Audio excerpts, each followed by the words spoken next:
सूर्यपुत्र कर्ण, जिसकी मित्रता मात्र प्राप्त हो जाने से दुर्योधन में इतना साहस आ गया था कि उसने पांडवों से ही टक्कर लेने का निर्णय ले लिया।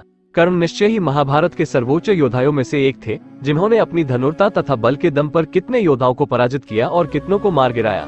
लेकिन ऐसे अवसर भी आए जब कर्ण को भी पराजित होना पड़ा। कौन थे वह योद्धा जिससे कर्ण को भी पराजित होना पड़ा था? जानने के लिए वीडियो को अंत तक जरूर देखें। हमारे चैनल में आपका स्वागत है।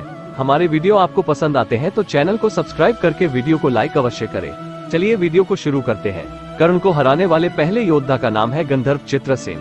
जब पांडव द्वैतवन में निर्वासित जीवन शांतिपूर्ण तरीके से व्यतीत कर रहे थे, तब कर्ण तथा शकुनी ने वहां जाने का निर्णय लिया, परंतु पांडवों से पहले उनका सामना गंधर्व से हो गया। गंधर्व राज चित्रसेन के कहने पर समस्त गंधर्व ने कौरवों को घेर लिया और उनका भीषण युद्ध आरंभ हो गया। गंधर्व के तीखे बाणों से सारे कौरव सेना तथा धृतराष्ट्र के अन्य पुत्र वहां से भागने लगे, परंतु कर्ण ने वहां पर अपनी पीठ नहीं दिखाई। कर्ण ने अपने बाणों की वर्षा करके सैकड़ों गंधर्व को घायल कर दिया। कर्ण के द्वारा जैसे जैसे गंधर्व मारे जा रहे थे, वैसे ही सैकड़ों हजारों की संख्या में और गंधर्व उनके पास आ रहे थे। राजा चित्रसेन ने माया में अस्त्र का आश्रय ले लिया और युद्ध आरंभ किया। चित्रसेन की उस माया से सभी कौरवों को मोह छा गया। महाबली गंधर्व ने कर्ण की मृत्यु की इच्छा रखकर उनके ऊपर चारों ओर से तलवार, सूल, गदायों द्वारा प्रहार आरंभ किया। गंधर्व ने उनके घोड़ों तथा सारथी को मार दिया और फिर रथ को भी नष्ट कर दिया। तब कर्ण हाथ में तलवार और ढाल लिए अपने रथ से कूद पड़े और विकर्ण के रथ पर बैठकर अपने प्राण बचाने के लिए घोड़ों को जोर जोर से हाँकने लगे। गंधर्व ने जब महाबली कर्ण को भगा दिया, तब भी दुर्योधन अकेला लड़ता रहा, परंतु गंधर्व उस पर हावी हो गए और उन्होंने दुर्योधन को बंदी बना लिया। दूसरे हैं भीम। भीम और कर्ण के बीच कई बार युद्ध हुआ और इन दोनों ने कई बार एक दूसरे को पराजित किया था। कुरुक्षेत्र के 14वें दिन कर्ण और भीम में भीषण युद्ध हुआ था, जिसमें भीम ने कर्ण को कई बार हराया। एक के बाद एक भीम ने कर्ण के कितने अस्त्र नष्ट कर दिए।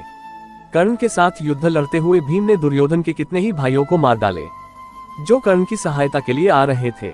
एक समय तो भीम कूदकर कर्ण के रथ पर ही चढ़ गए थे और अत्यंत क्रोध में एक जोरदार गुस्से से कर्ण को मारने की इच्छा की। तभी भीम को अर्जुन की प्रतिज्ञा स्मरण हो गया और उसकी रक्षा करते हुए भीम ने समर्थन और शक्ति होने पर भी उस समय कर्ण का वध नहीं किया। उस दिन के अंतिम युद्ध में कर्ण भीम पर हावी हो गए थे और भीम के सारे अस्त्र शस्त्र समाप्त कर दिए थे। उस समय कर्ण को माता कुंती को दिए गए अपने वचन के कारण भीम को जीवित छोड़ दिए। 15वें दिन जो युद्ध हुआ उसमें कर्ण ने भीम को पराजित कर दिए थे। 17वें दिन के पहले युद्ध में भीम ने कर्ण को मूर्छित कर दिया था।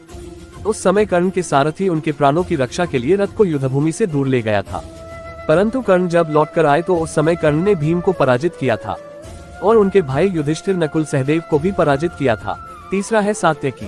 कर्ण और सात्यकी दोनों ने ही एक से अधिक बार एक दूसरे को पराजित किया था। कुरुक्षेत्र युद्ध के 12वें दिन सात्यकी के हाथों कर्ण की पराजय हुई थी। सात्यकी का आघात इतना भीषण था कि गुरुद्रोण, दुर्योधन और जयद्रथ को कर्ण की सहायता के लिए आना पड़ा। युद्ध के 14वें दिन जयद्रथ वध के उपरांत ही सात्यकी का कर्ण से युद्ध हुआ। उस समय सात्यकी श्री कृष्ण के रथ पर सवार थे। उस समय भी सात्यकी के हाथों कर्ण की पराजय हुई थी। युद्ध के 15वें दिन तो सात्यकी ने कृपाचार्य, गुरु द्रोण को एक साथ पराजित किया था। सात्यकी का ऐसा पराक्रम देखकर अर्जुन ने उसकी बारंबार प्रशंसा की थी। हालांकि कर्ण ने युद्ध के 14वें दिन, 16वें दिन, 17वें दिन हुए कई युद्धों में सात्यकी को भी पराजित किया था। छठा है प्रद्युम्न। हरिवंश पुराण के विष्णु पर्व के अनुसार जब निकुंभ नाम के मायावी राक्षस का यादवों के साथ युद्ध हुआ था, तब असुरों की सहायता के लिए शिशुपाल, पितामह भीष्म, कर्ण, दुर्योधन आदि 100 भाई भी साथ चल रहे थे। राजा द्रुपद, शकुनी, रुक्मी, राजा भगदत्त, जरासंध ये वीर नरेश विजय की अभिलाषा रखकर निकुंभ की सहायता के लिए युद्ध लड़ने आए थे। कद, सारंग, अनिरुद्ध, सांब तथा अन्य वीरों के साथ प्रद्युम्न युद्ध कर रहा था। प्रद्युम्न ने अपनी मायावी विद्या से एक माया में गुफा का निर्माण किया ताकि समस्त क्षत्रिय नरेश को बंदी बनाया जा सके। प्रद्युम्न ने युद्ध के मुहाने पर विजय के लिए प्रयत्न करते हुए कर्ण को पकड़कर गुफा में डाल दिए। इसी तरह सभी महाबली योद्धा को पकड़ लिया गया और भगवान शंकर के दिव्य पासों से बांधकर माया रूपी गुफा में डाल दिया था। प्रद्युम्न ने उन सब को पकड़कर बंदी बना लिया और अपने पुत्र अनिरुद्ध को उनका रक्षक नियुक्त कर दिया था। जब इसकी जानकारी भगवान कृष्ण को मिली, तब उन्होंने इन सब को आजाद कर दिए। पांचवा है अर्जुन। अर्जुन कर्ण के बीच जितनी बार भी युद्ध हुआ था, हर बार कर्ण की ही पराजय हुई थी, फिर चाहे श्री कृष्ण साथ हो या ना हो। सर्वप्रथम अर्जुन ने अकेले ही विराट युद्ध में सभी कौरव पक्ष के योद्धाओं को पराजित किया था, जिनमें कर्ण भी शामिल थे। कुरुक्षेत्र के 14वें दिन अश्वत्थामा ने कर्ण की रक्षा की थी। 16वें दिन जब वे दोनों आमने सामने आए थे, उस समय भी अर्जुन की ही विजय हुई थी और 17वें दिन के अंतिम युद्ध में कर्ण अर्जुन के हाथों मारे गए थे। छठा है अभिमन्यु। चक्रव्यूह भेद कर जब अभिमन्यु भीतर प्रवेश कर गए थे, उस समय जितनी बार भी कर्ण और अभिमन्यु का आमना सामना हुआ था उतनी बार कर्ण को पराजय का सामना करना पड़ा था। अभिमन्यु उस समय लगभग सभी बड़े बड़े योद्धाओं को पराजित कर अपनी वीरता का प्रमाण दिया था। 7वां है द्रुपद। अस्त्र शस्त्र विद्या में निपुण देखकर गुरु द्रोण ने गुरु दक्षिणा मांगने की सोची। उन्होंने कहा कि मुझे गुरु दक्षिणा के रूप में पंचाल नरेश को युद्ध में हराकर मेरे पास ले आओ, यही मेरे लिए सर्वोच्च गुरु दक्षिणा होगी। पहले कौरव पक्ष के राजकुमार द्रुपद से युद्ध करने के लिए पहुंचे थे। दुर्योधन, कर्ण, महाबली, युयुत्सुक, विकर्ण, जलसंध तथा सुलोचन और दूसरे भी महाप्रक्रमी राजकुमार पहुंचे। द्रुपद ने उन सभी के सेनाओं को घायल कर दिया। पांचाल नरेश द्रुपद के बाणों से कर्ण का संपूर्ण अंछत विक्षत हो गया। वह भयभीत होकर रथ से कूदकर भाग चले।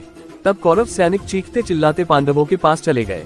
बताते चले कि द्रुपद से कर्ण की हार का वर्णन किशोरी मोहन द्वारा अनुवादित तथा गीता प्रेस दोनों में ही मिलता है, परंतु बोरी क्रिटिकल एडिशन में इसका वर्णन नहीं है। गुरु दक्षिणा युद्ध का तो वर्णन है, पर वहां कर्ण था कि नहीं इसका वर्णन नहीं है। आज के वीडियो में इतना ही। आशा करते हैं कि आपको हमारा वीडियो पसंद आया हो। कृपया इसे लाइक और शेयर अवश्य करें और चैनल को सब्सक्राइब जरूर करें। किसी भी त्रुटि के लिए क्षमा करें और बोले जय श्री कृष्णा।